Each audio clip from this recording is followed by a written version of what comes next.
depuis très longtemps, on a eu régulièrement comme ça des équipes qui ont écrasé les autres. Hein. Aujourd'hui, c'est la Sky. Hein, aujourd'hui, c'est la Sky depuis déjà 2012 et la victoire de Bradley Wiggins. Il y a eu évidemment l'époque Lance Armstrong avec l'US Postal.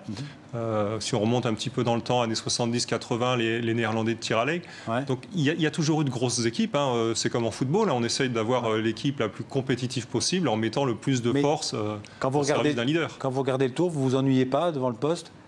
On s'ennuie. On a l'impression que c'est joué d'avance les étapes. Enfin, en tout cas, on connaît déjà pratiquement le vainqueur final dès le début.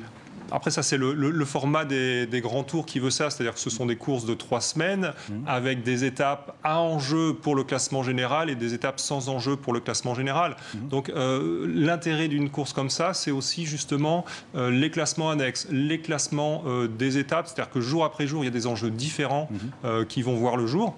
Et c'est d'autant plus intéressant à suivre que justement, on n'a pas uniquement un objectif à suivre.